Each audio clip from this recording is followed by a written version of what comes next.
the lecture series 2005, led by Speaking from Margin. And I am Chettupally Anvesh. I'm a PhD candidate at Indian Languages and Literary Studies Department, University of Delhi.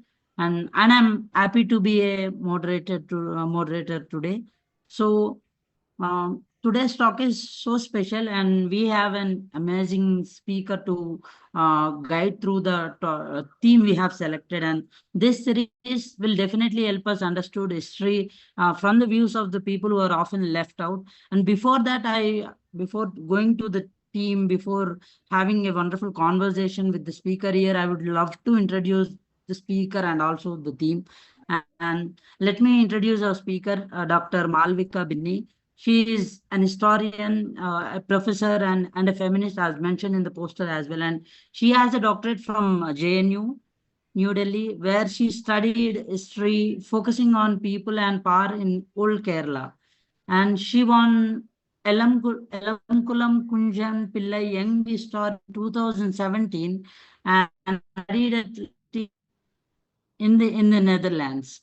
And now she is an assistant professor and as well as head of the Department of History at Kannur University, Kerala. And she loves researching old records, writing essays for places like the conversation, and even directing plays as well.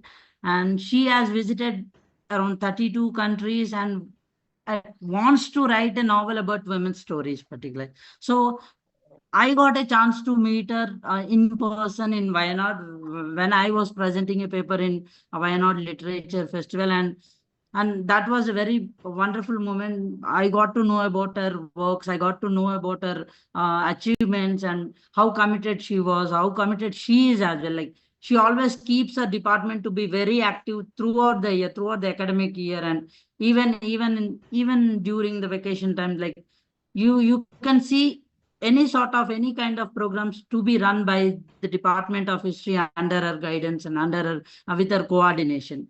And our topic today is towards an Ambedkarite history. This means like looking at history through the ideas of Dr. B.R. Ambedkar, and who fought for the equality and rights for Dalits as well, and like as humans, and others who were treated badly. So we need this talk because history books often ignores some of the stories, and I consider why this topic matters or why this topic is important is it helps to learn about Dalit struggles and even achievement that are usually left out in history. And Ambedkar's framework or ideas to make history fairer and more equal, and then how power and society affected Dalit lives in the past and in the present times, and to rethink history from the bottom up, not just from the bottom, not just from the top. And it connects the past injustice to today's fight for justice as well. So, Dr. Malavika Binny will definitely help us see how Ambedkar's vision can change how we understand the past, giving a voice to those who were silent for very too long. So, before starting the lecture, I would like to hand over this session to Dr. Malavika Binny about towards an Ambedkarite history.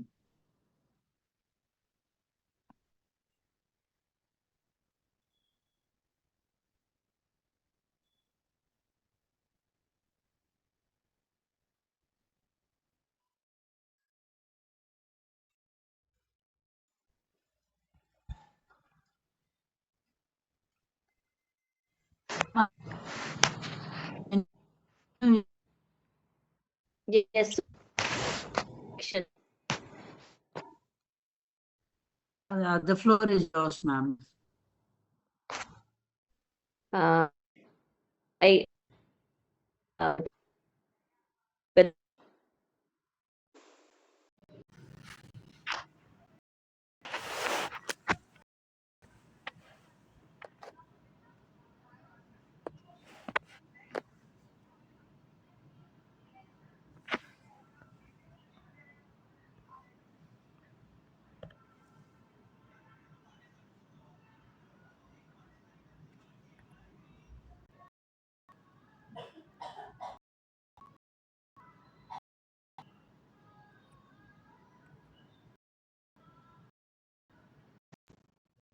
Recording in progress.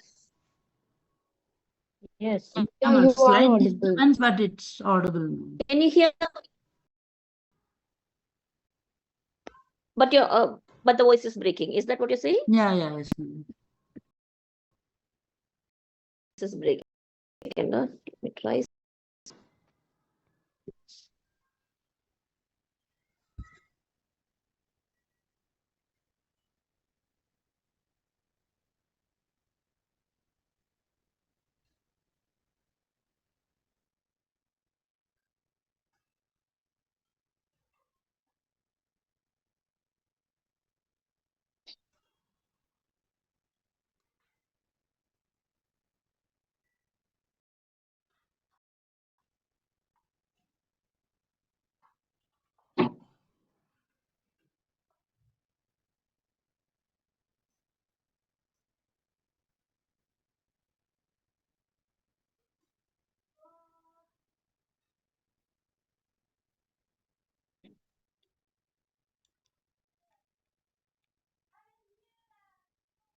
Now, is it better now? Hello? It is better now, ma'am.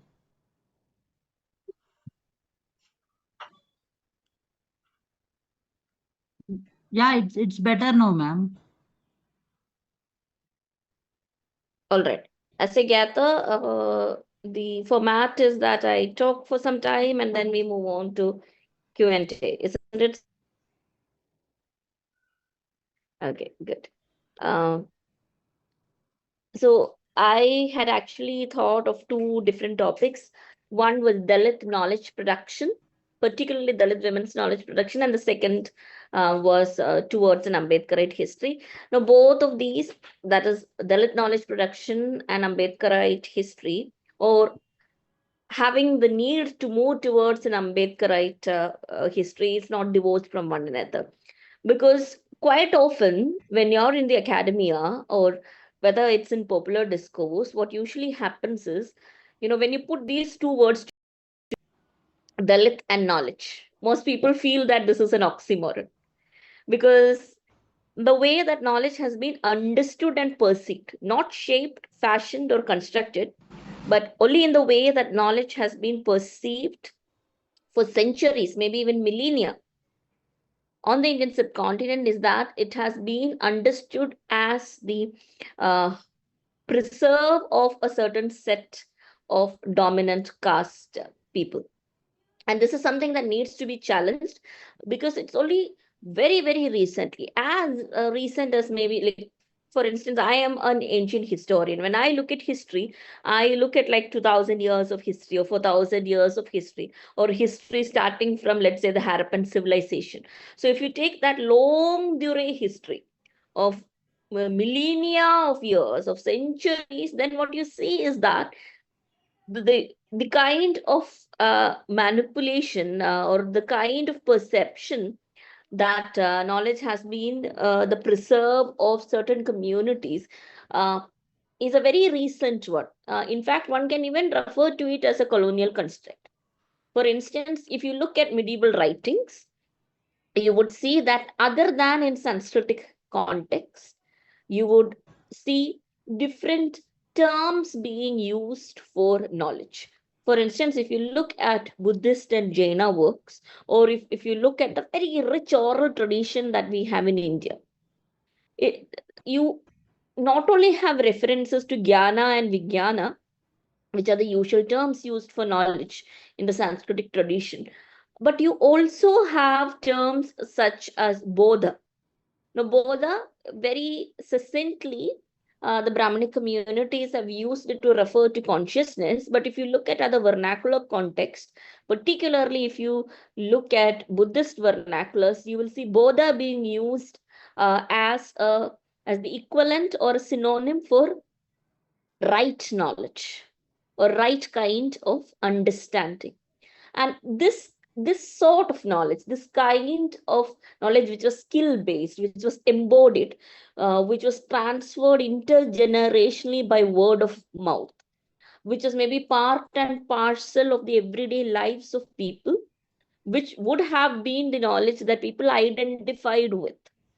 This knowledge, if you look at it, or these streams of knowledges, because it's not just one kind of knowledge, it's a very plural set of knowledges that we have across the subcontinent, and maybe even beyond that, that was eclipsed when you move towards the colonial period. Because during the colonial period, what you see is, and scholars like Nicholas Dirks, for instance, and others like Romila Thapa, for instance, have looked at and proposed this idea, which has been verified by generations of historians. Every generation of historians who look at translated editions of Sanskritic works, whether it is your Abhijnana Shakuntalam or whether it is the translation of Vedas by Kolberg, you take number of works which have been translated, or even translations of Tagore for that matter.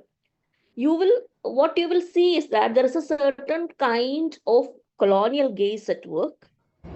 But at the same time, it is not just a colonial gaze. It is a Brahmanic colonial gaze that is at work. Because who did the British go to for extraction of indigenous knowledge systems? It was the Brahmanic community. And you could also see the development, and it was not even a very slow emergence. It was like a sporadic kind of nexus which came up, where you could see the Brahmin holding hands with the British to generate a new kind of hegemony, one which was also based on the extraction and formulation and distillation of indigenous knowledge into a mold which fit the colonial gaze. So an appropriate, now someone like Bodhi, for instance, who have written this brilliant book called Epistemology of the Oppressed. Now, if you have not read that book, it's a very thin book of about 50 pages or so. It's a must read for anyone who's trying to understand colonialism in India and how colonialism impacted the common people of India. In the epistemology of the oppressed, much like, epistemology of the marginalized. The title, of course, is based on Pedagogy of the Oppressed by Paulo Freire. Now, in this particular work, Epistemology of the Marginalized, Bodhi argues that if you look at the process of coloniality, one of the integral ways in which colonialism perched itself on casteism in India was through manipulating knowledge, was through declaring one set of knowledge or one set of language as being the particular language of knowledge, one set of knowledge as being Indian knowledge. And what I was trying to say is that generations of Indian scholars who have worked with translations of Sanskritic works have already, wherever you have an introduction to any work, any historical work, which is based on a translation, they will discover for themselves that what you see in it is, on the one hand, this heavy cultural nationalist narrative, where there is this constant emphasis on India having been this glorious land in the past. And here the past is a reference to the ancient past. Then what will they use? They will use European parameters to argue that the Indian past was great. So, for instance, if you have an argument that Athens was the mother of democracy, then Indian scholars like R.G. Bhandarkar or R.C. Majumdar would argue that no, in India we had the Janapadas, and the Janapadas were the root of democracy. That is where democracy actually took birth. Now, one can, of course, debate whether Janapadas were democratic at all or whether they can be referred to as republics. Now, you do have scholars like V.D. Mahajan who have referred to it as republics. Now, those are debates. Then, the kind of objective analysis that we associate with post-Rankian history, that is something that was near totally missing in nationalist narratives. No, but one can also give them a little bit of leeway or concede to the fact that they were writing history during the national struggle. And they were struggling against a lot of extremely utilitarian colonial narratives which were constructed by the British.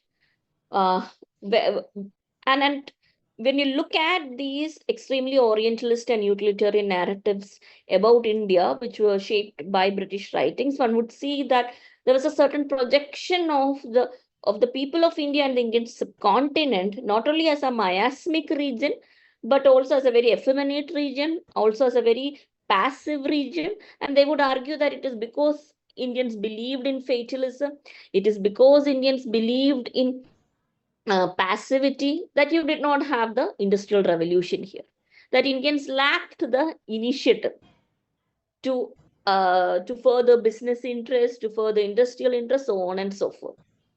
No, but it is very curious to me as a student of history, and as someone who teaches history, and this is a question which came to me when I was doing my MPhil, and I was working on power and identities in pre-modern Kerala, and I was reading text after text after text, and it got to a point where all the historiography that I had, historiography is the history of history writing, where we read other historians and we try to understand what their perspectives on history are. So the current historiography till that point of time, whether I'm reading Romila Thapar or whether I'm reading R.S. Sharma or whether I'm reading Ranabir Chakravarti, yes, they were very useful for me, but I got to a point where I couldn't move forward. And then I couldn't also understand why is it that I am not able to move forward. I'm reading this text, I'm using methodology, I'm doing everything that a history student or a history researcher is supposed to do, but I am not able to find answers to questions like how a body is understood and classified. Why did the Brahmanical system think that it is necessary to classify bodies? That treatment prescribed diseases certain people. I understand this because till that point of time, the caste was not being addressed in Indian historiography.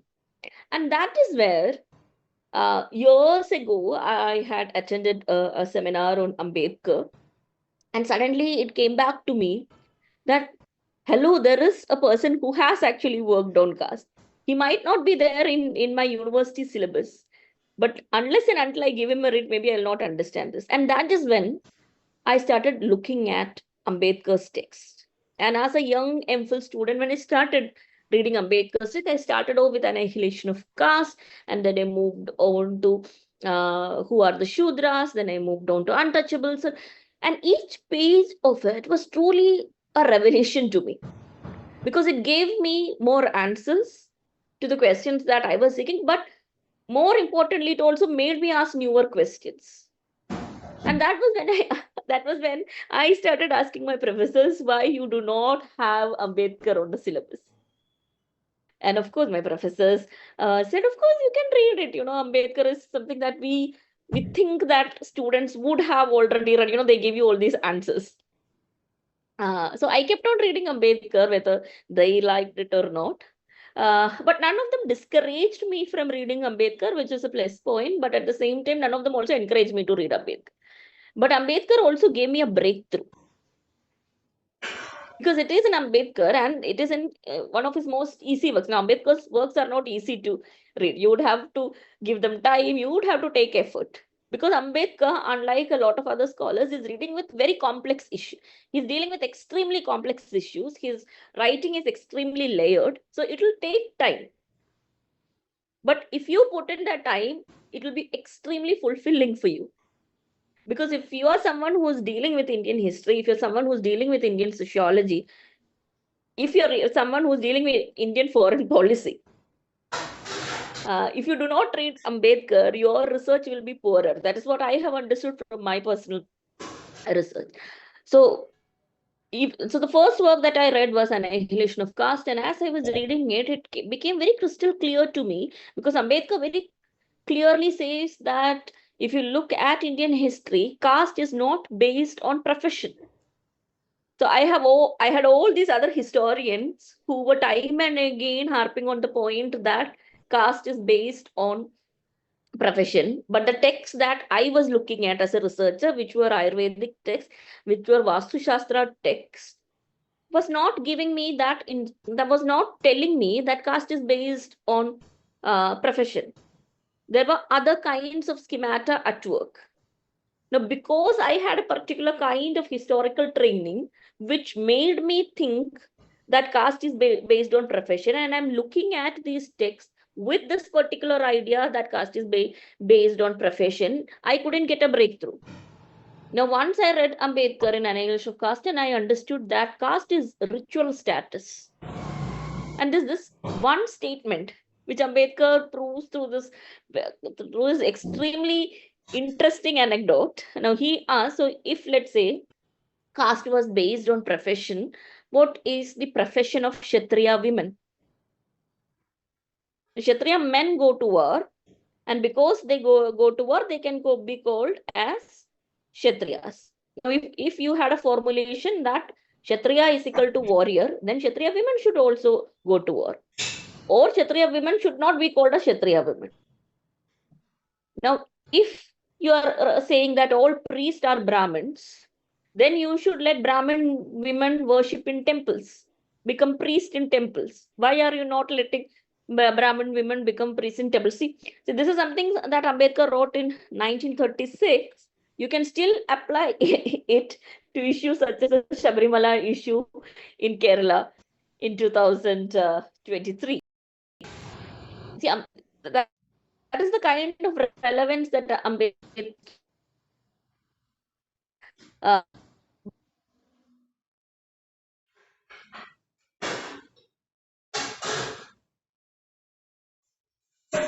way more clear to me. And one could see that the construction of identities in ancient India, the construction of identities in medieval India was done not through the proliferation of professions, or what we in because of our history training, what we refer to as craft specialization, because that is the usual causality that is given for the proliferation of caste. So you would have a set of historians who would say that when you have more and more professions coming up, when society becomes more and more complex because of demographic growth, you have the proliferation of jati. Now, Ambedkar, on the other hand, would say the proliferation of jati does not happen because of that. The proliferation of the jati happens because you have the emergence of the empire, and for the empire to control and regulate population, you would need a certain kind of hierarchy. And that hierarchy has to be legitimized through a religious apparatus. And that religious apparatus would use rituality and the provision of ritual legitimacy and ritual status to certain groups, while taking away ritual status and ritual provision from other, and thereby subjugating entire sets of people under this hierarchy, so that resource extraction would happen very conveniently, and there would actually be an ideological apparatus which the people would be subject to. So the smooth running of the empire, so the smooth governance of the empire and tax extraction would happen by ritually assimilating a certain set of people who might have been forest tribes, who might have been nomadic tribes, under the larger aegis of what we refer to today as Puranic Hinduism. So you see that there's this big difference, one which acknowledges caste and one which does not acknowledge caste. And in the Indian context, if you acknowledge caste and if you understand caste as a ritual status, it's a I would say it's a simple understanding, but it is also a very layered understanding. So once you move away from that framework, and this is just one of the things that you would pick from Ambedkar's writings. So if you move away from the conventional understanding of caste as one which is based on professional division or division of labor, to that of caste being the result of ritual status, you can actually have a very, very novel, very, very fresh way of looking at the ancient past itself. Now, as we proceed with Ambedkar's idea of history, more and more things about how nations emerge, for instance, how state is understood in the global south, how, for instance, you have broken men and surplus men, and how that in turn leads to very gendered ways of social ordering, and how in turn that leads to uh, to the spatial ordering of cities and villages in India. Those are things that becomes very, very evident when you look at Ambedkar.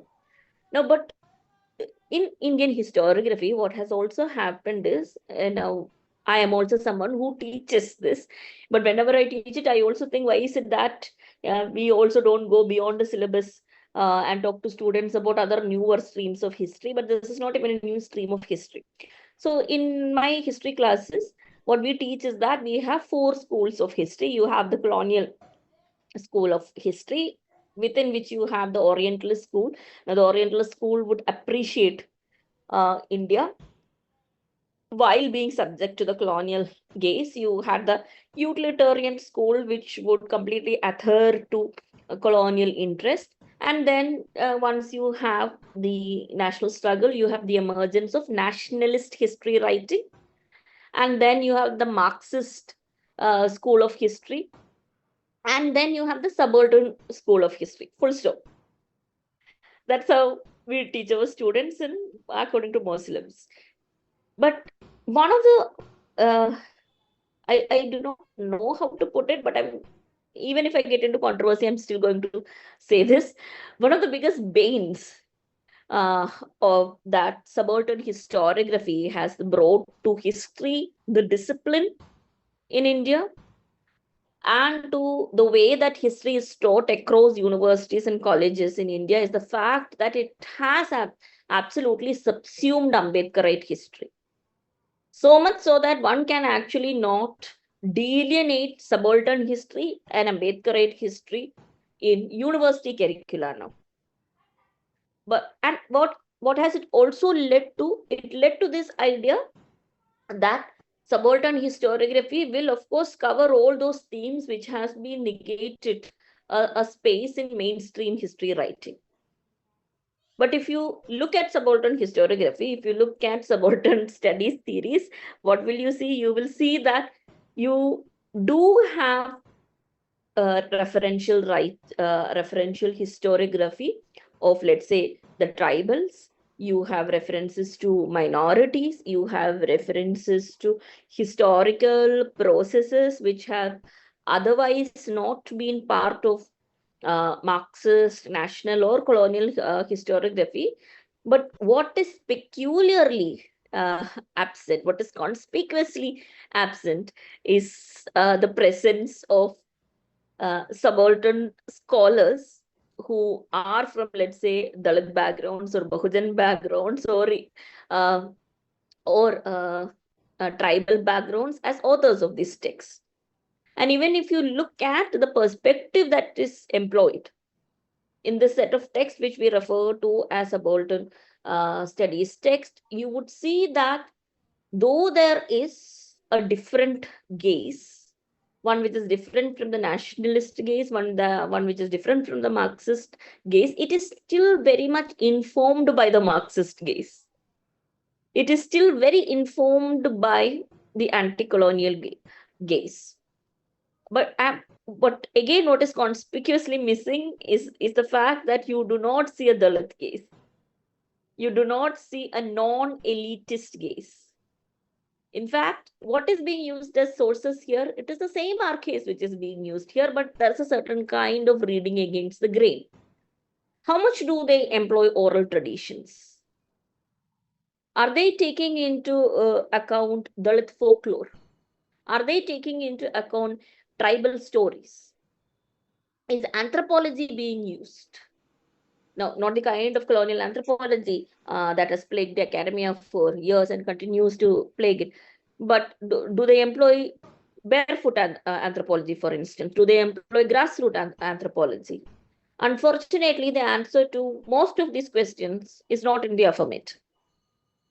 What are the topics that have been taken up by subaltern studies? You would see constant narrative all through subaltern historiography is a certain kind of struggle between the marginalized and the state.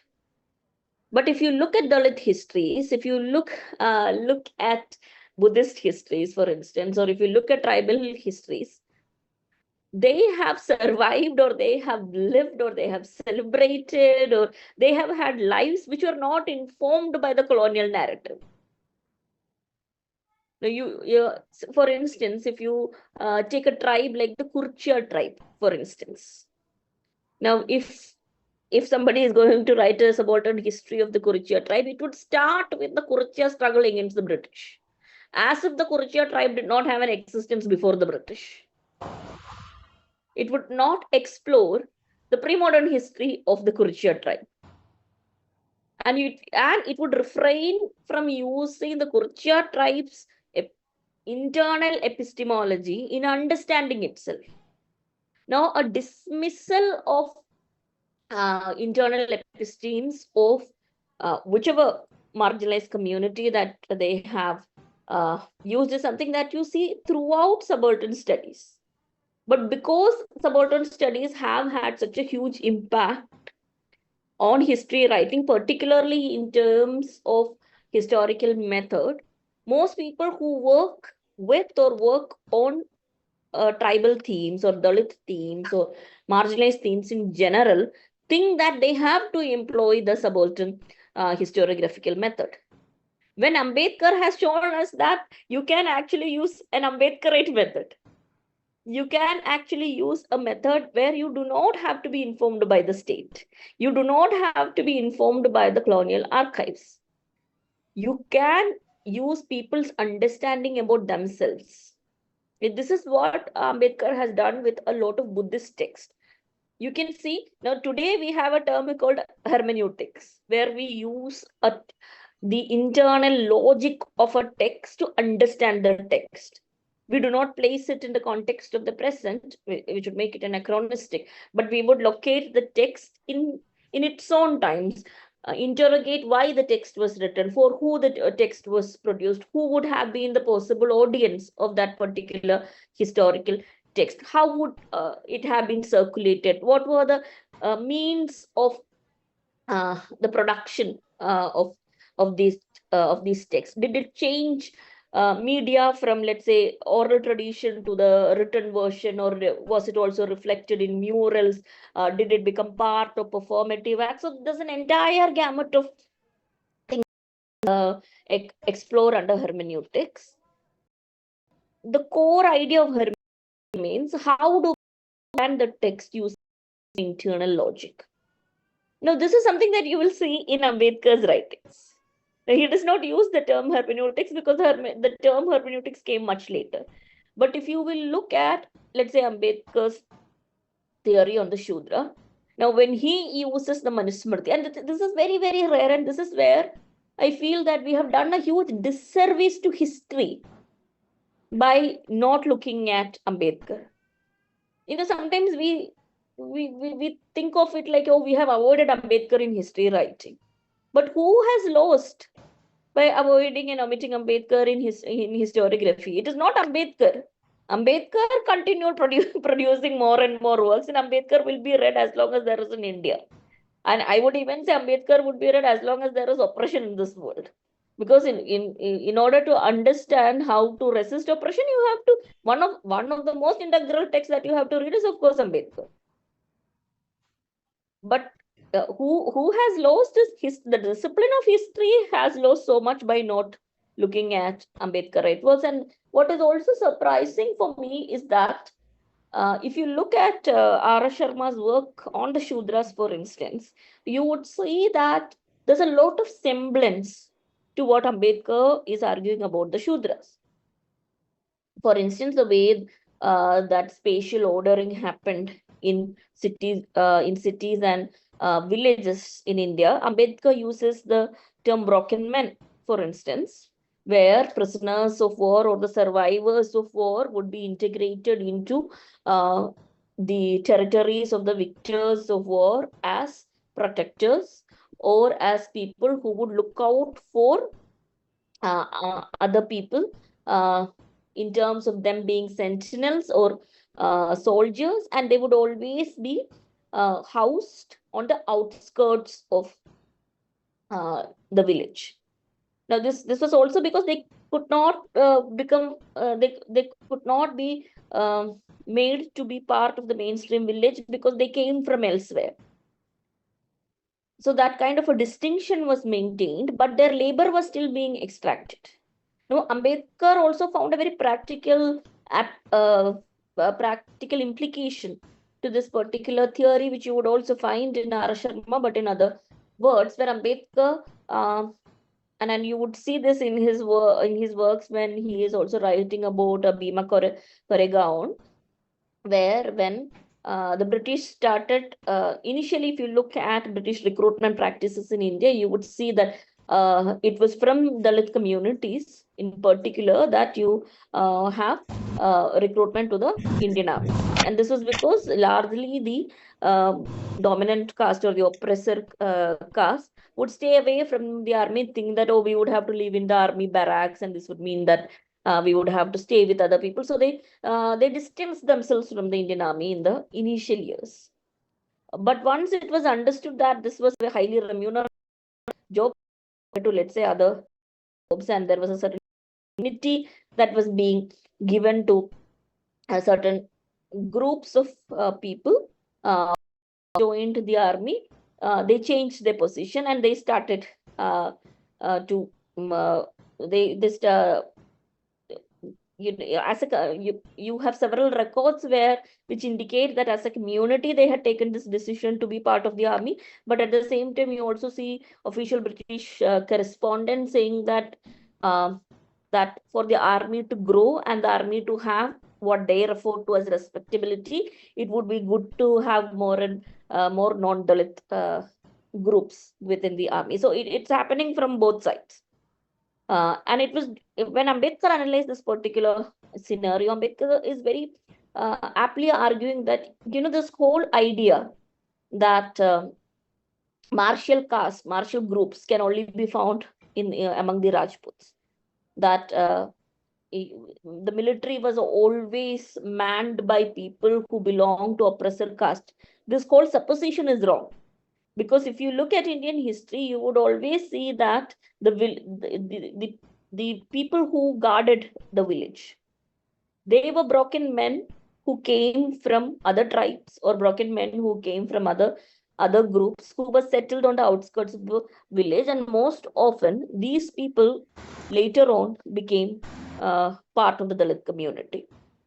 So he is looking at the broken men from a sociological angle, but he's also addressing the same phenomena when he's looking at the Indian army, or the British, in this case, the British Indian army. He's also looking at it from a political angle, and this is something that you would see throughout Ambedkar's writings, where he is not writing in vacuum. He's not only looking at one single source. He's looking at multiple sources, and then he's also looking at the ramifications of particular historical phenomena from multiple angles. This is something that you see very, very late in mainstream Indian historiography. It is today that we talk about transdisciplinarity and multidisciplinarity. It's something which is integral in Ambedkar's writing. It is something that you can apply when you're studying, let's say, military history of India. And it is something that you can apply if you're looking at it, looking at history from a let's say, a sociological angle. Now, the larger point here is that when you go through when you go through Ambedkar's own writings and writings of those who have followed Ambedkar, now whether it is Gopal Guru or whether it is Vivekananda Cha writing on untouchability, you would see that there is a clear distinction between the ways that subaltern historiography have looked at people of India, historical processes in India, and the sociology of India, and how Ambedkarite history looks at it. And that is why I propose that one has to actually think of Ambedkarite history also as a method and a methodology. It is not just a set of texts that Ambedkar has produced. It's a methodology that each of us can use. One which tries to analyze history from the point of the most marginalized. Because if you're looking at, let's say, a theory that, like the surplus men, surplus women theory that Ambedkar has produced, Ambedkar is positing that theory from the vantage point of the most vulnerable. And who is the most vulnerable here? It is the surplus women who are considered to be in excess. And what happens to them? They either become victims of sati, or on the other hand, if you have surplus men in a society, what would happen is they would be married off as child brides. Now, this idea that in a society, if you have excess men or excess women, that one particular community which is thought to be in excess should be the one which is which should be considered as the one which needs to be eliminated. But that doesn't happen. Why that doesn't happen in India? It would have happened in other countries where you did not have caste. Now, for X, Y, Z community, if a set of people are in excess, how would you usually think? You would think of eliminating maybe that set of people, isn't it so?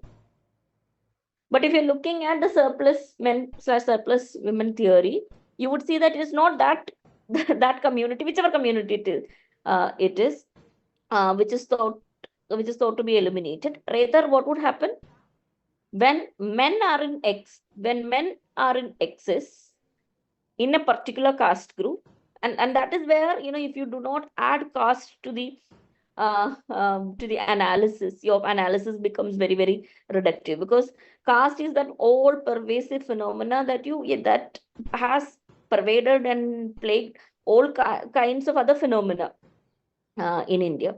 So when in a particular caste group you have number of men in excess of number of women, the solution that that particular historical situation resorts to is to have those men marry women who are younger and way below the age of consent. Why? Otherwise, these men will go and look for brides from other castes, which would lead to a breakdown of endogamy, which would lead to caste being questioned. So that caste remains as a watertight compartment, rather than letting these men marry women from other caste. You would make the men marry women who are underage. So where does the problem of child marriage stem from? The answer is very, very simple: because of caste. Now you have hundreds of other papers which look for other kinds of causalities for caste, but for Ambedkar it is very, very clear. And on the other hand, when you have excess women, what do? Now, to prevent these excess women from, let's say, having unions or having marriages with men from other caste, you would eliminate them through sati. And for oppressor caste, this was particularly significant. Why? Because there was also a question of property. Now, if these women married men from other communities, there would also be a transfer of property. There was a question of generationality, because it was through the identity of the father that the caste of the child was ascertained. So, but this is not just a question, not just a question of caste. Ambedkar is also addressing gender here, because in both these cases, which community is the most vulnerable community? Which community is taking which gender is taking the brunt of the processes at work here? It is again women. So it is by constantly positioning oneself from the vantage point of the most vulnerable, the most marginalized, that Ambedkar found most of his answers. Now you would see this in his interrogation of the untouchables. Now, when he is arguing or when he is exploring the history of untouchability, he is not looking at them as objects. as most historians do. He is not analyzing only the phenomena of untouchability, or he is not analyzing how caste system led to forced integration of certain sets of tribes into a pre-existing hierarchy, which is the kind of postulation that most historians have done. Rather, Ambedkar is trying to dissect these texts, whether it is your Yajnavalkya Smriti or whether it is your Manusmriti. Ambedkar is trying to dissect those texts and go beyond those texts and say that, see, this phenomena that you refer to as untouchability is not a single unified phenomena, because you do not see a single Manu. That Manusmriti, this work itself is not the work of a single person. In fact, you will see multiple Manus. So what is being done here is a discrediting of those works, which imposed untouchability. So it is not dissecting a text for the text's sake or for history's sake. It is taking away the credibility of a text which historians for centuries have thought to be the central text of a Sanskritic universe.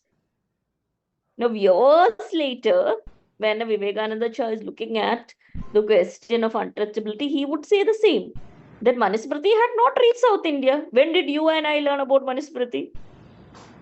Did we learn about Manusmriti through the British or before the British? It was other kinds or other patterns of caste which were at work, because there was no single united Hinduism at that point of time, or Sanatana Dharma, however you want to call it. You would not see that, let's say, in the 16th or the 17th century. One cannot premise one's argument about caste based on, let's say, one set of text, whether it is the Shruti text or the Smriti text. Rather, you would have to interrogate the historical evolution of caste through other mechanism and not just the textual tradition. There were other patterns of legitimization at work. And that is where Ambedkar would point to the South, particularly to the Tamils, and say that, you have an entire history of Naga worship here. And if you look at Naga history, you would see that many different kinds of priesthoods, many types, many different patterns of worship, many different types of classification which did not subscribe to the Brahmanic way of classification was present. This was also because the kind of seasons that you see in the peninsula part of the country or in the southern part of the country, the kind of crops which are grown here, the kind of deities who were worshipped were very, very different to the ones that you see in the north. And one could also see that South India have had a pre-Puranic Hinduism past, where you could see the heavy influence of Buddhism, where you could see the heavy influence of Jainism. In fact, if you look at the sites that have been, let's say, unearthed for the last 50, 60 years or so, one would see that we have unearthed more than 100 sites which can very clearly be identified as belonging to the Sramana traditions. And then if you move even further south, if you look, it's a example of that you had policies governing which did not use Puranic Hinduism as its legitimizing mechanism or as its ideological apparatus. So what does one see at work here? That there is a possibility of addressing sources which are not Sanskritic in nature. We have to let go of Sanskritic sources, but this way of looking at this as the most significant text sources, oral tradition, Buddhist, Jain, or other texts, for instance, text of Ayurveda, text of Arthashastra, as corollaries. this is what Ambedkar is critiquing here by taking away the credibility of texts such as Manusmriti. This whole idea of the Vedas or the Smritis being aparusheya, that they have not changed over time. It was sacrosanct truth within inverted commas, of course, that was not questioned in Ambedkar. Now, Ambedkar comes on the scene and questions the Vedas and says that, how can you claim that this is sacrosanct? That this has remained the same. And then he looks at 3 different versions of the Vedas and says that, you see immense kinds of changes happening. Then he compares them to the Ramayana and Mahabharata and says that what you see in the Veda, you see in the Ramayana and Mahabharata. There is no Puranic Hinduism. That there is immense. If you read his text, Riddles of Hinduism, it's a very simple. Unlike a lot of other texts, this is a very simple text, which is written in very, very simple language by Ambedkar. If you look at riddles in Hinduism, you would see that he brings out through each riddle, he brings out the contradictions within what we perceive to be one single unified Puranic Hindu religion, which later on we identified as the religion of Hinduism. So it is through this exploration of internal contradiction. It is through this constant positioning of the historian from the vantage point of the marginalized. It is through not only dissecting but also taking away the sacrosanct nature or the ideas of divinity attributed to texts that Ambedkarite historiography has progressed. And that is where we need to say out very, very loudly that you do have a distinct school of history that you can see in Ambedkar. And that might be the school that we need to follow. If we are to write grassroots histories, if we want to actually explore the life of the subaltern, if we want to actually look at Indian history through a non-Brahmanic, non-colonial, non-nationalist gaze, then that is the path that we need to follow. Because otherwise, we'll constantly be informed by the racist, Brahmanical, heteronormative, nationalist gaze, which is not, I wouldn't say that has not gone forward, but it has been a monodimensional gaze. It has been largely a monolithic gaze. And unfortunately, it is the kind of rhetoric that has also led to the production of textbooks. And this line of thinking, which has led to the production of textbooks, whether it is school textbook or college textbook, has also led to a situation where Ambedkar and Ambedkarite history is dismissed from the textbooks. That is why you will not see references to Ambedkar other than as a social reformer, other than as, let's say, the father of Indian constitution in these textbooks. Why is Ambedkar not also introduced as a historian? Why is Ambedkar not also introduced as a sociologist? Now, you would have students being encouraged to look at glimpses of world history. You and I know of this text. The minute I say this, most of you would have immediately thought of Nehru. Because we learned of that in school. We had at least an excerpt from it in school. Or it was mentioned as extra reading. Why was annihilation of caste or waiting for visa not made part of, let alone essential reading list? Why not at least a supplementary reading? Now, this is not an innocent act. Because, because it's the state which produces textbooks. The state wants us to have a state-centric view of academics in general. And since, probably by 10th, 12th standards, people stop, or unfortunately, people stop thinking about history. So if you do not have Ambedkar's writings or excerpts from Ambedkar in your school textbooks, a huge disservice which is being done here is that you're also not introducing students to a different perspective about Indian history. I'm not saying one should adhere absolutely only to Ambedkarite history. But if you are someone who is engaged in the business of knowledge production, you have a duty to inform your students or inform the nation's students, inform the nation's educational curricula that there is another perspective, a perspective which credits the marginalized, which looks at history not just from history and historical processes, not just from a grassroots level, but looks at larger macro narratives as well, but stations themselves always and always through a non-Brahmanical gaze. Now, if you do not actually engage in that, a huge problem, which is what we are facing now, we will also not be equipping our students with thinking tools.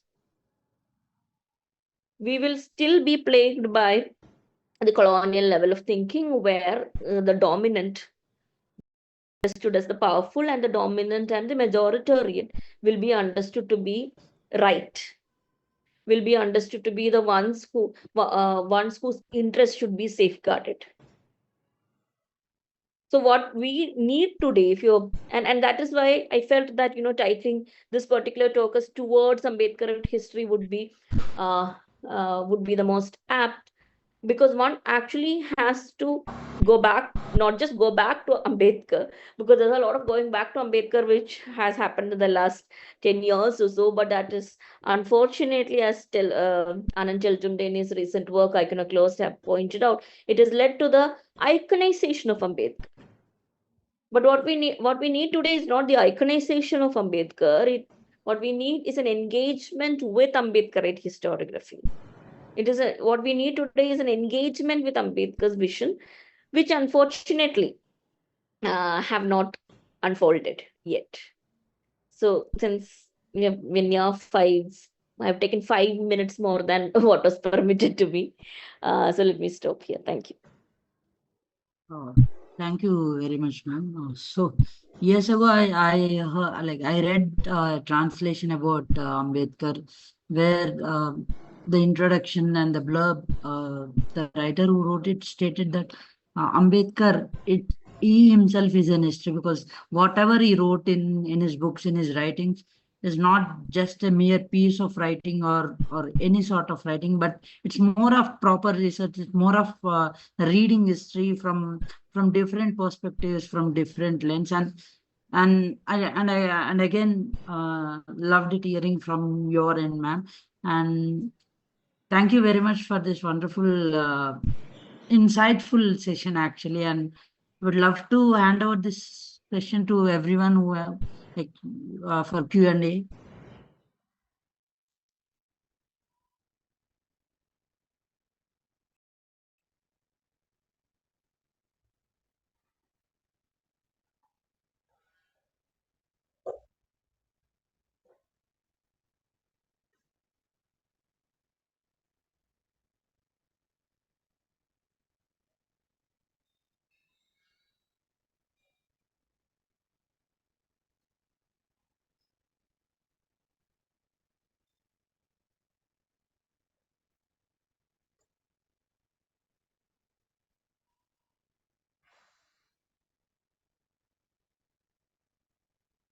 The floor is open for questions, and anyone willing to go for any question, and it's open for and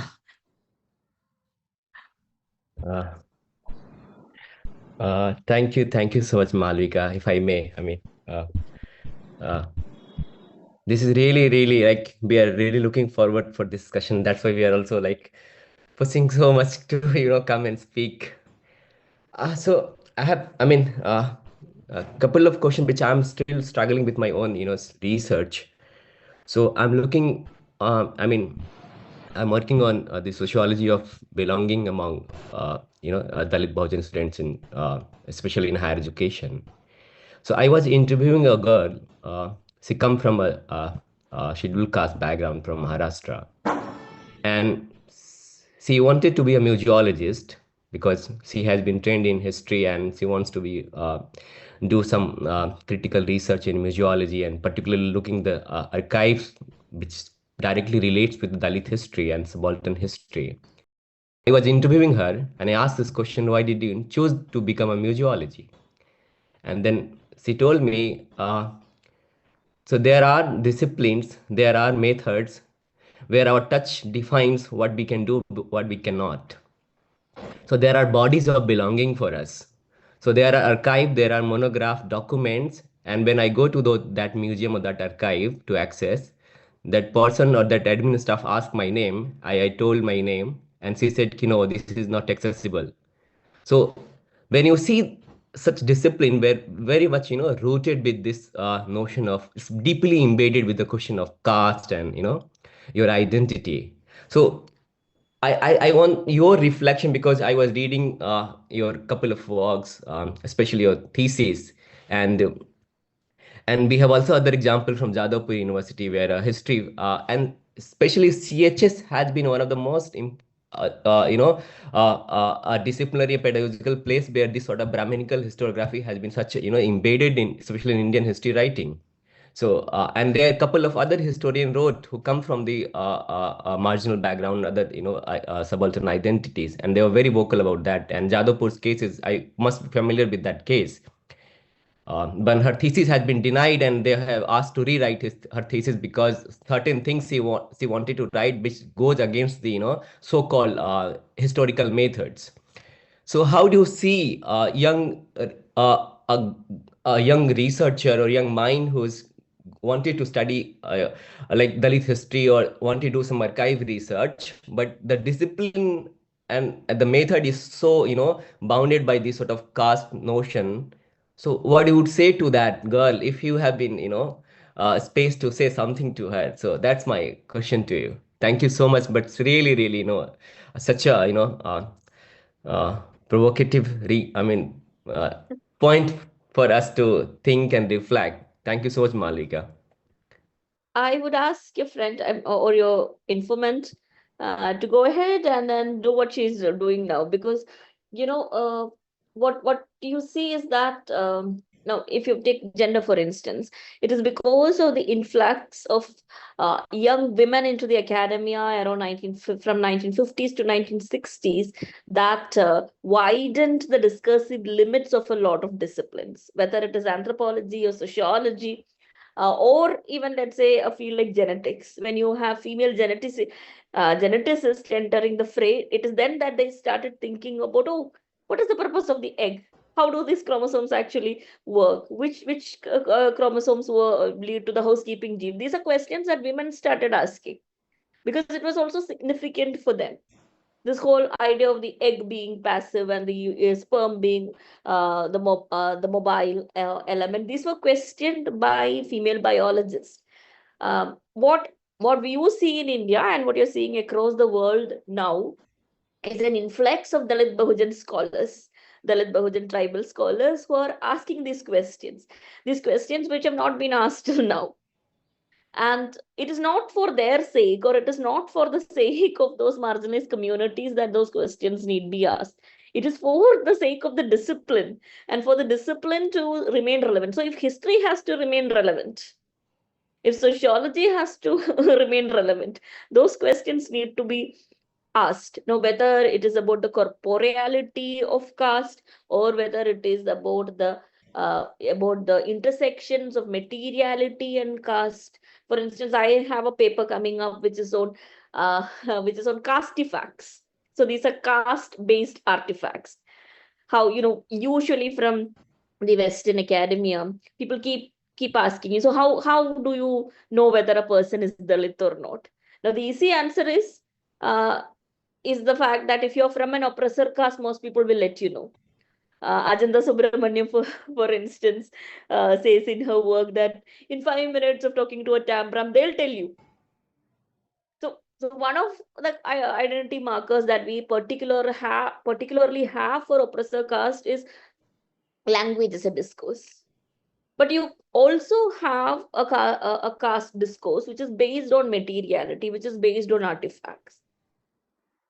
So it was the use and the production of certain kinds of materials, but when I say this, immediately one's mind goes to, let's say, leather, or let's say beef.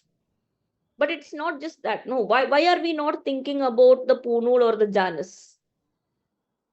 So when I say that there is interconnections between actual material, tangible artifacts, and caste, why is it that we not think of, let's say, a tuft of hair known as the kuduma and the Brahmin community? Our gaze veers towards those sets of people who are oppressed. But caste markers are there. They are there in your curiosity cabinets, or what you call as showcases. And we exhibit them, whether it is your Beetle books, whether it is your gramophone, whether it is all those things that we refer to as heritage or antique objects now, which have become, or which have transformed themselves. I don't know whether they're completely transformed, but there's a certain kind of morphosis which has happened, where they have morphed into objects of grandeur, and they still occupy spaces of significance in our visiting rooms. So the format of caste change, there's this larger theory that I'm working on, where where I try to use this concept which I borrowed from the physical sciences, called as metachronosis, which is this idea that, the caste ordering might remain the same, but the ways in which caste manifests itself, that might change. So let's say today a Brahmin who's sitting in the US, who's not supposed to actually peace, has, but he still retain identity.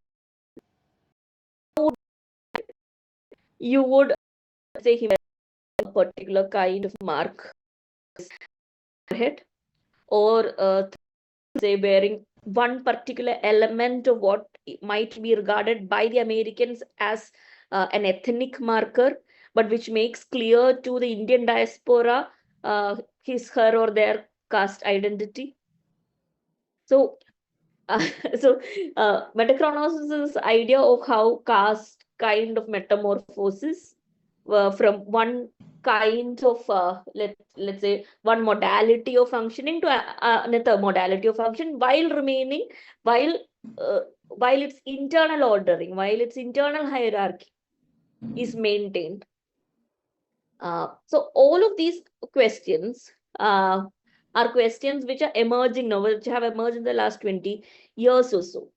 And it is thanks not just to movements which have happened within the academia, it is thanks to movements which have happened in India. For instance, the political movements of the Dalit Bahujans, which have actually pushed the academia to think in ways which it was reluctant to do so. Because the academia has also remained as a largely hierarchical space. And it is only through the entry of not just people who belong to marginalized backgrounds, but also thoughts, visions, and ideas and epistemes that have been recovered by these scholars, that have undeniably found themselves located in the academia, that cannot actually be overlooked now. So for me, it is very, very significant for young scholars from various backgrounds, not just marginalized backgrounds, to also look at those huge gaps that we have. And those are knowledge gaps. And those knowledge gaps can only be filled not just by asking those questions, by dealing with different kind of sources, the museal objects that you were referring to. And for that, you need discourses of resistance. So if somebody says you cannot touch the object, I would go and file a complaint. And I would post on social media for sure, saying that I am being denied access. If the Indian Constitution gives me access to a particular object, then I need to be given access to that particular. I'm not saying that it's an easy task, but somebody has to take up the task. Now, you have a very renowned Bahujan social activist from the early 1900s in Kerala. He's called Sahodaran Ayyappan. He worked with Narayana Guru. He was one of the first rationalist scholars from Kerala. So he has made this very interesting statement about knowledge. He says that, this extra burden of educating and making enlightened the Savarna has fallen on the shoulders of the Avarna. So this extra burden, according to him, this extra burden comprises of making him, and he uses the term him, so I'm going to stick with him. So this extra burden comprises of two tasks. One is making the oppressor know that he is oppressing. Because oppression has become very normal to them. Oppression has become very routine to them that they do not even know that they're engaged in oppression. So the first task is to make them realize that what they are doing is oppression. Second is to make the ignorant oppressor aware about the fact that his knowledge itself is oppressive, and that there are other forms of knowledge which are not so oppressive. So that unfortunately falls on the shoulders of these young Dalit, Bahujan, female Adivasi scholars. It's a historical task that we have to take up. Is it fair? No, it is not fair. It is an extra burden. There is a question in the chat, ma'am, from Dev Datta. Thank you so much for this wonderful lecture, ma'am. Can you please shed light regarding B.R. Ambedkar's take on intersectionality? Oh, that's an excellent question, and very much what I do. Now, if you read, for instance, Shailaja Paik's recent work on the vulgarity of caste, it's an excellent work. She talks about how Ambedkar has used, I think it is in her introduction, intersectionality without using the term of intersectionality, of course, where he has, yes, and now if you have read it, you would see that when she explores this idea of the tamasha women, she gives credit to Ambedkar for looking at women, I think it was the Devadasi women, or women who were temple women, or service caste, who also had to undertake sex work as part of their ritual labor. Now, initially, if you look at Ambedkar's writings, and even in Shailaja Paik's earlier work, you would see her critiquing Ambedkar for taking a sort of very moralistic stand, and arguing that the pride of Dalit men from that particular community was also getting hurt, because these women were also engaging in acts which were akin to ritual sex work, or maybe ritual sex work itself. But in her later works, you would see Shailaja Paik arguing that no, this is not what Ambedkar was trying to say, where Ambedkar was actually trying to probe how this question of generational intersectionality is set to work. How, when you have certain customs which force women into certain kind of jobs, being associated with the larger agamic tradition, meaning the temple based tradition. How, on the one hand, you have questions of livelihood. On the other hand, you also have questions of women's agency. Because if you very closely look at these communities, you will see that it is the women who have more agency among these communities, which cannot be denied.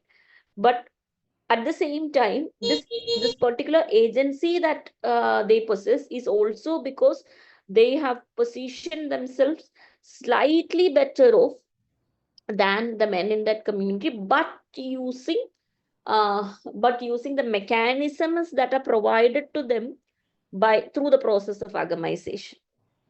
So ultimately, what is also at work is that they are becoming part of the same apparatus which is enslaving them.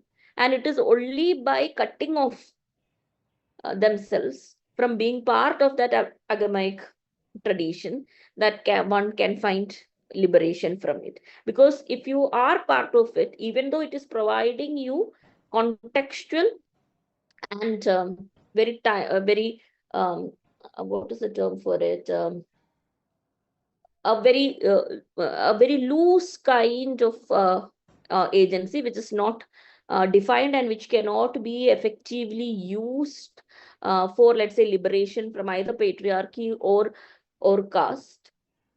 But the kind of ephemerality that you have, this ephemeral nature of caste, will also disguise the kind of gendered agency that these women might have possessed.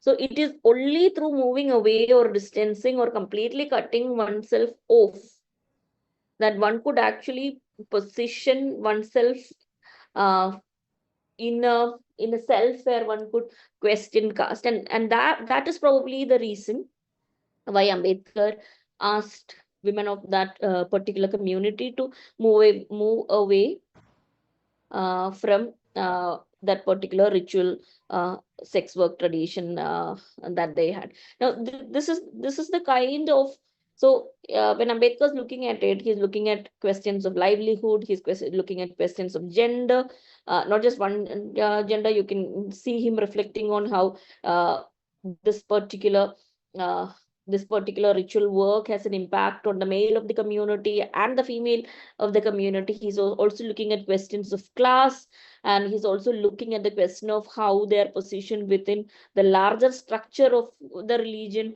You would also see how he is also looking at how all of this is in turn connected with the larger politics of the Indian national struggle, as well as the way in which social reform was understood during that particular time. And this is something that you would see throughout Ambedkar's writing. Now, whether we are looking at it using Kimberly Crenshaw's idea of intersectionality, or whether we are using Patricia Hill Collins' idea of standpoint epistemology, is something that you see throughout Ambedkar's writings, because there's this constant back and forth of using stories, using ideas, using let's say history from below. That is something that you see throughout Ambedkar's writing.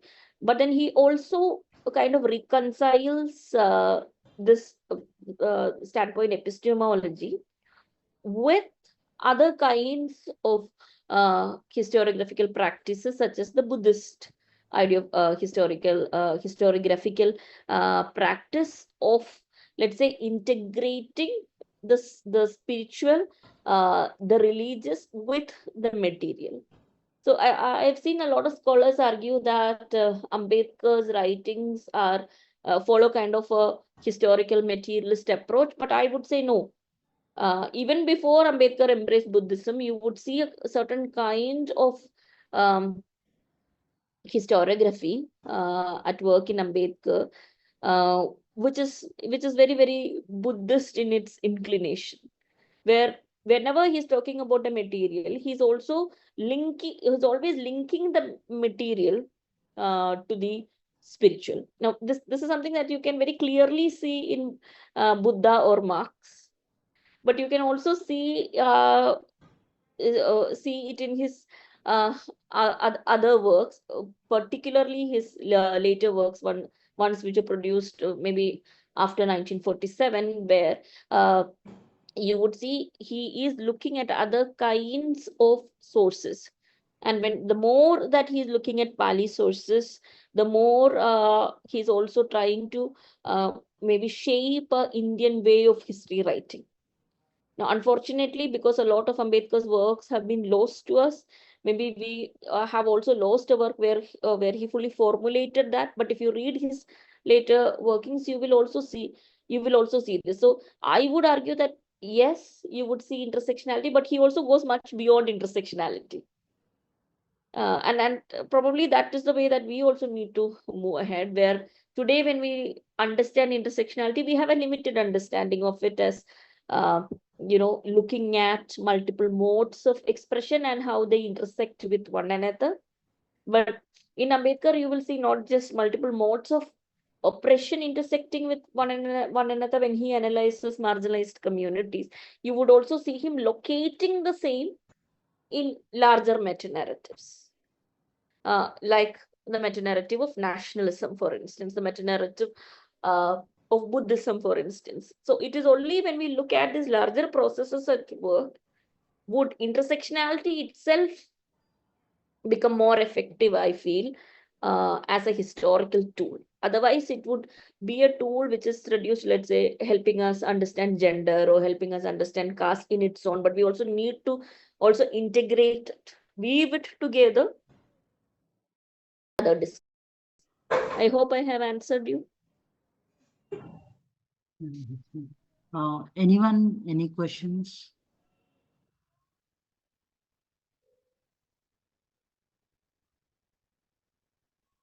This happens to me quite often. I feel I intimidate people.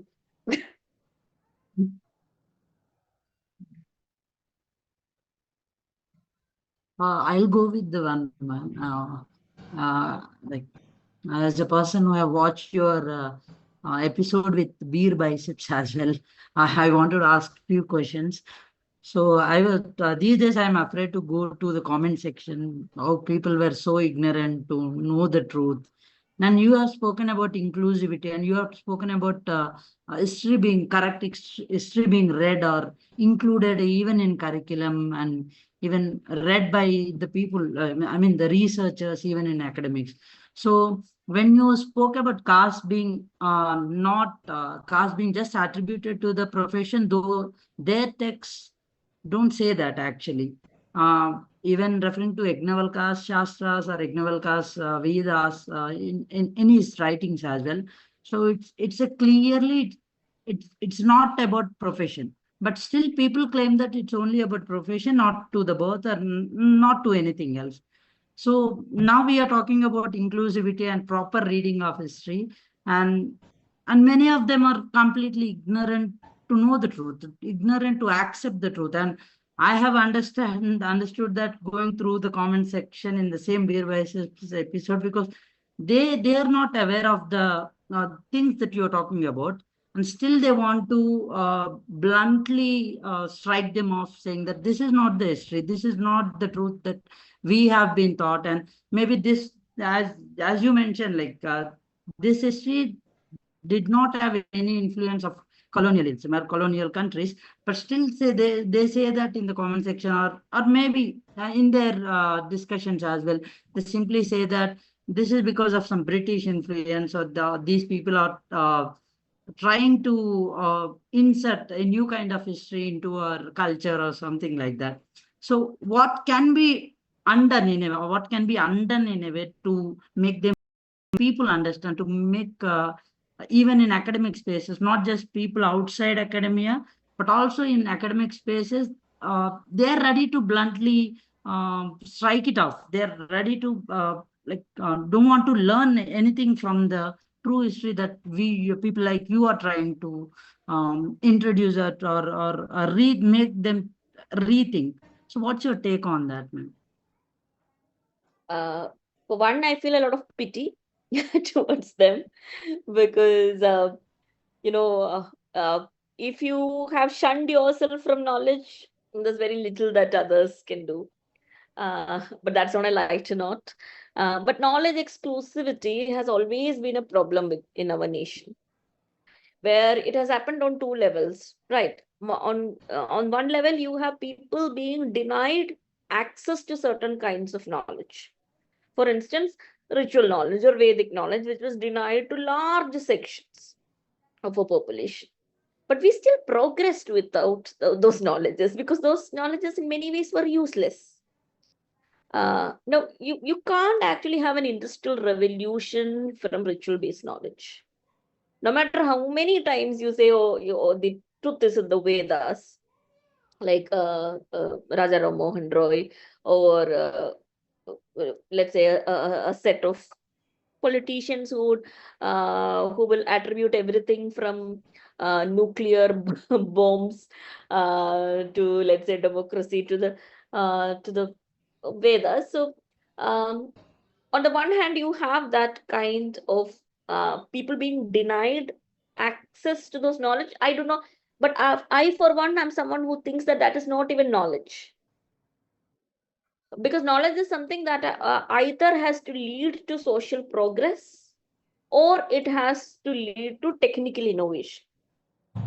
Now, the kind of knowledge which was denied to the large populace of a country would actually neither lead to social progress or to technical innovation. So I am not sure whether it can even be called as knowledge. But along with denial of access to those sets of, what do you want to call it, whatever you want to call it, say non-knowledge maybe, you also have a devaluation and degrading of what was actually knowledge. For instance, Tachu Shastra. Unfortunately, because our languages are all very, very heavily Brahmanised, we do not have terms for, let's say, the science of carpentry or the science of architecture. All of this are called a Shastra. Now, maybe if you look at the Tamil pre-modern, there are also or so or Marathi text, maybe we equivalent words. Now, in Malayalam, we have a word called Arivu. But it is very different from jnana or knowledge. So, the knowledge that a carpenter has, it will be always referred to as either skill or arivu, skill-based knowledge. And the knowledge that, let's say, a priest who chants mantra has, that will be called as knowledge, as jnana. But what has practical use, what has led to technical innovation, it is these sets of knowledge which people have put to use, which have become very, very embodied, because it has become part and parcel of the ways in which lived their life. So if you look at the embodied practices of several communities in India, you will see knowledge at work. But unfortunately, those sets of knowledge have been devalued and degraded and only and maybe only labeled as skill. So we also need to question what has been understood as knowledge so far.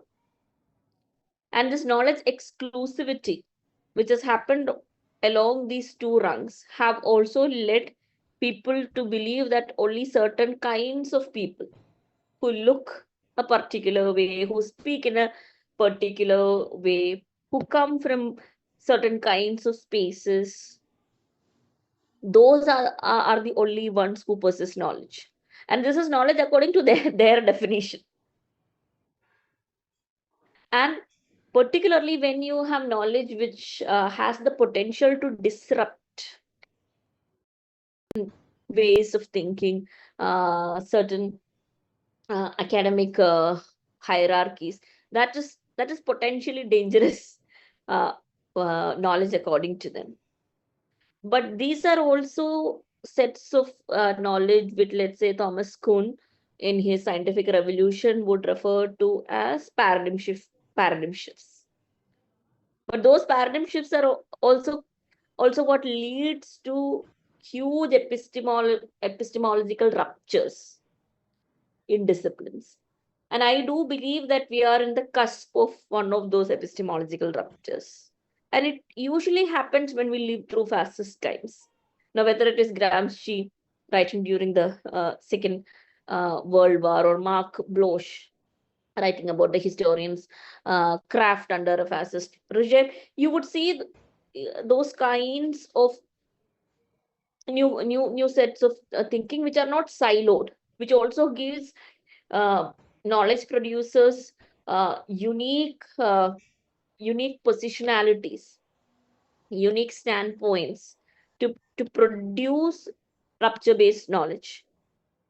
So and for a lot of us who come from backgrounds which do not align with the backgrounds of other scholars who we meet in the academia, who has been knowledge producers, what also happens is there is this kind of a friction, and I think that's very productive friction, because we learn a lot. We also learn how to format and how to synthesize knowledge in ways which, um, for the want of another word, which would give us exposure.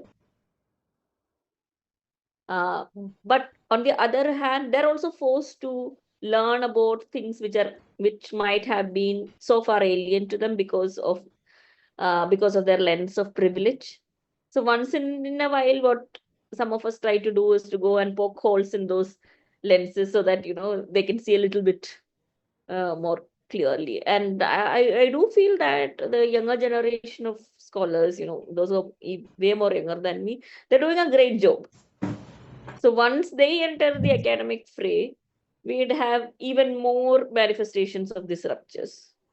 And I think that will, like Bordeaux has mentioned in this homo hierarchicus, uh, human beings are essentially hierarchical, but human beings also tend to replace hierarchies over time. So that will happen for sure. And Aman raised his hand. Aman?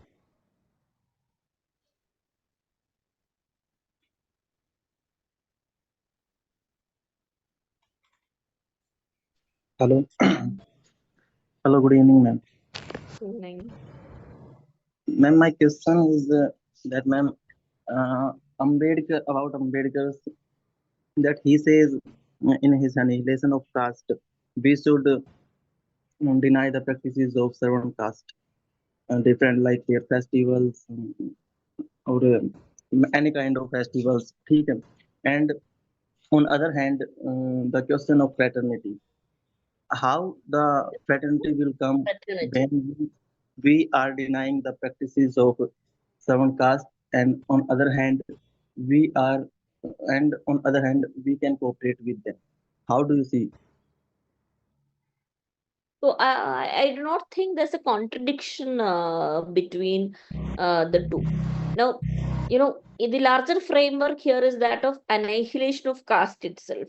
So one does not have to prescribe to, let's say, the kind of rituals, festivities, or very very particular caste marking or caste uh, things which might serve as caste identifiers, because that will lead to reinforcement as well as a reification of caste itself. But fraternity can be found, fraternity is something that is very very I think it's very fundamental to human beings. That is why when you see another human being, your general tendency is not to attack. Your general tendency is to fraternize. So when Ambedkar is talking about caste in general, and throughout this particular work, Annihilation of Caste, he is arguing, his core argument is about the need to put to an end to the practice of endogamy, which is what, according to this work, which is what sustains caste. And unless and until you have intermarriage, and unless and until you actually have the intermixing of caste, religious, or whatever traditions, you will still have those silos. You will still have those watertight compartments. So, in order to break those boundaries, in order to reach a space where you have castelessness, one needs to practice exogamy. Now, that is why he argues that whether you have commensal practices of eating together, or whether you have other provisions, let's say, where the state looks at everyone as equal, unless and until you have intercaste marriages happening or intercaste sexual unions happening, you will not have an end to caste. So fraternity, now if you become, let's say, close relatives, or blood relatives, or affinal relationships, fraternity will emerge on its own. So this kind of a pseudo false false barriers that have been made between people, it could be of caste, it could be of religion. Those walls are the ones that need to be broken down. Now, if you closely look at annihilation of caste, he, for instance, uses the Roman example, and then he moves on to the Greek example, and he proves that, you had divisions in those society as well. But when those societies progressed, what you can also see is that because of exigent historical situations, they chose not to produce to perpetrate endogamy. And it was because at certain historical junctures that they chose not to perpetrate exogamy, there was social consolidation. And that social consolidation cannot come only through fraternizing, let's say during festivities, or this false presumption of communal harmony where all of us remain in the comfort of our own communities and still interact with each other, but there will be no social exchange happening unless and until endogamy is annihilated. That is a core argument, and that core argument is something that we need to visit and keep visiting time and again. If you look at recent Indian history with 850,000 honor killings reported over the last 5 years in India. What one sees is that you need to go back and embrace annihilation of caste as a text, and it also needs to be taught across the country.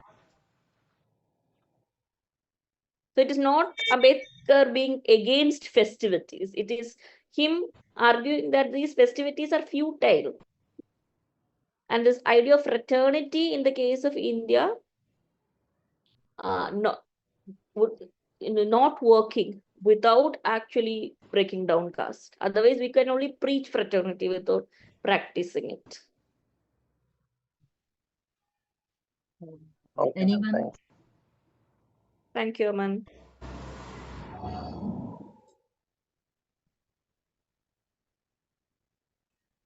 We'll take one more question if there is anyone to go with the question.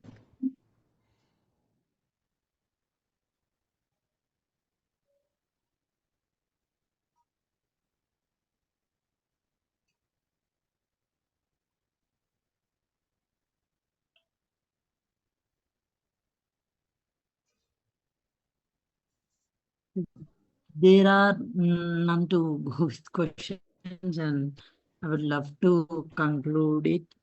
And before that, we have an announcement actually. So, as a part of this Dalit History Month 2025 lecture series, we as speaking from Margin are honored to host Dr. V. Geeta, a feminist, distinguished feminist historian, translator, and publisher for Tara Books. And Dr. Geeta writes extensively in English and Tamil on issues of labor, caste, gender, education, and civil rights. She will be delivering a talk titled "Why Have Stakes in the Vernacular? Some Thoughts on the Language Debate."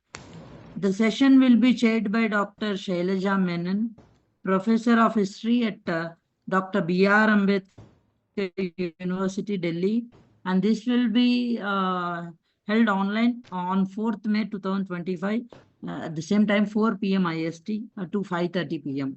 So we warmly welcome everyone, invite you all to join us for what promises to be an engaging and thought-provoking session. And for now, and I would love to thank Malavika Binny ma'am for such an insightful session. Like, I know it will be going to be a wonderful session because I knew her and I can say that I'm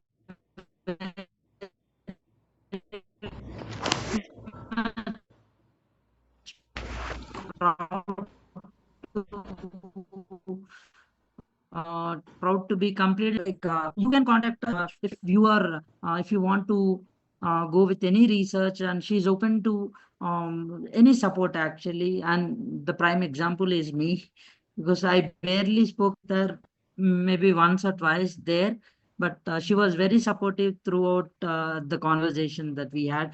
And I would also love to thank everyone who have attended this session, not just from many parts of India, but some people are from other time zones as well, including our Vidyasagarana from speaking from Argenis in Germany, and same with Uttara, if I can say that right, Uttara Gita, and even Nitya ma'am, and they are from different time zones, like in different countries, but still they made it to this session. And thank you, everyone, and thank you. And I would love to hand over this to Vidyasagarana and conclude this.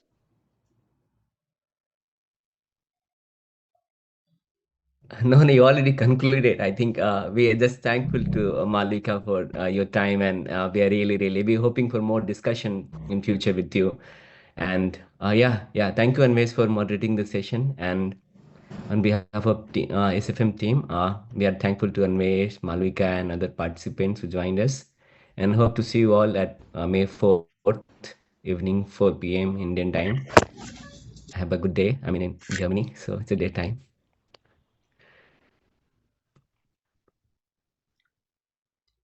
Thank you. Recording stopped.